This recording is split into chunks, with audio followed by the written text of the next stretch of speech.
Hello, everyone, and welcome to the Ignorant Intellectual on Media. Today is the next episode of Father and Daughter Top 100 Movie Reviews. We're on movie number 25, which is The Bourne Identity, which is a Doug Liman film.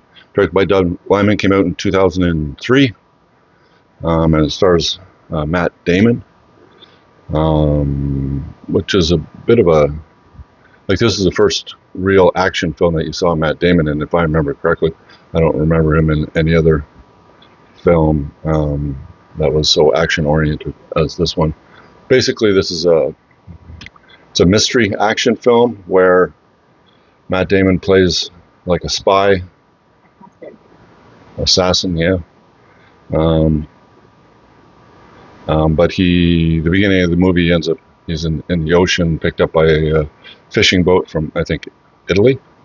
I think it's an Italian fishing boat, and he doesn't have any memory. So then he goes about, the whole film is him trying to figure out who he is. And he ends up meeting up with this German girl. I can't remember her name, but first time I saw her was in Run Lola Run, or Lola Rant, if you want to say it in German, which was an extremely good film by Tom Tykwer. I don't know if you've ever watched any Tom Tykwer stuff. It's pretty good. Anyway, and then they kind of start driving around Europe trying to figure out who he is, right? And at the end, he finally starts to remember who he is, and basically killed everybody that knows him or is a threat to him. And then he ends up meeting the girl at the end in some other place in I don't know whether it was I don't know where it is actually. Did they even say? Or he ends up meeting the girl at the end. Anyway, so it's basically a mystery on trying to figure out who this guy is. Now, when this came out first and I watched it, I went, wow, that's a really impressive action thriller, because there's a lot of good fight scenes in it. But the second one, the one after this one, ends up being like probably 20 or 30% more fight scenes, and they're more intricate. So I think the second movie, if you like the action, is probably a better movie. There's 1, 2, 3, 4. There's 5 Bourne films. There's the first trilogy, which has Matt Damon, and what they do is they go through the whole mystery of Treadstone. I mean, they mentioned it in the first film, but they don't really flesh it out until the second and the third film about what Treadstone is. And then the fourth film doesn't star Matt Damon. It stars what's his name, Hawkeye from the Marvel films. I can't remember. Jeremy Renner. So they changed the main character. Well, he doesn't play Jason Bourne. He plays like an associate assassin or whatever, right? That they end up using because Jason Bourne isn't around or something. And then there's a fourth film which with Matt Damon returns as Jason Bourne in the fourth film, right? So there's in the fifth film, sorry. So there's 5 films altogether. This is the first one, basically. So it was pretty good. Doug Liman did a good job directing, and Matt Damon, who I always associated with Ben Affleck with comedies and things like that, or intellectual films like Gifted Mind. What was that one with anyways, I'm old and my memory sucks, so it just pops in, and then I know it, or I have to think about it for 5 minutes and then it'll pop in, right? But there's no real in between. So yeah, a pretty good film. I don't know if I'd put it in the top 100, but it is a good action film. The second time I watched it, which was this time, there seemed a lot less action in it than I remember in the first place, probably because each time I watch it, I usually watch the trilogy, one right after another, so I kind of blend them in with each other. But this first film is more about the mystery, and then moving around Europe, and not so much about fighting. There's probably only 2 or 3 fight scenes in the whole film, right? So it's mostly them running.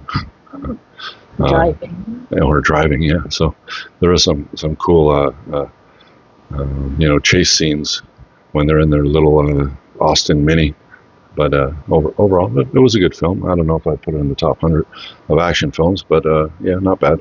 I mean, it was popular enough, I guess, to make 5 movies. So, all right. So, what do you think?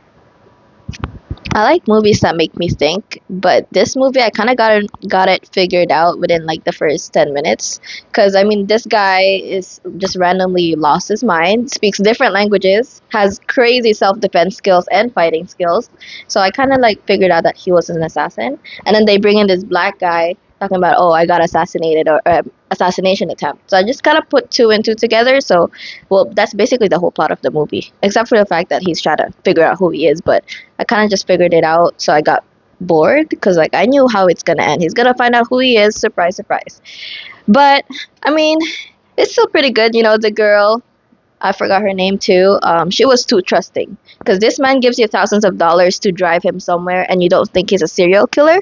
Like that's kind of suspicious. But you know, at the end, she falls in love because it's a movie. It's entertaining. But yeah, it just lacks mental stimulation. You know, like I just need like I figured out the movie, and he's still trying to figure out who he is. So it's just like it needs something. It needs something. It's entertain. The whole concept is entertaining, and maybe the next movies of it, the trilogy, or yeah, it would be good. But this movie, I don't know. I wouldn't put it on the 100. But yeah, All right. So that's what we think of this. It was okay, an okay action film. I think the second film's better than the actual first film, but they only have one of them on here. They don't have any of the other ones. So let's see what's underneath. What do you think is underneath? I Think it'll be the car, the red car? What do you think? I don't think it'd be the car. What's memorable Okay, let's find out. All right, so film number 25, the Bourne Identity, directed by Doug Liman. What is that? Oh, this is side. What's Side the cross view. for? Maybe it's assassins. Like just a target. Target. I don't understand this one. Yeah. That was boring. All right, so next up is Batman Begins. Christopher Nolan. I mean, he's done a few films before this, but this one really put him on the map. And then the second film of this, which is The Dark Knight, just really propelled him into superstardom. So, we'll see how that film goes. All right, so if you like the video, leave a thumbs up. Think about subscribing. We'll talk to you when we watch Batman Begins, and you have a great night. All right, bye for now. Bye.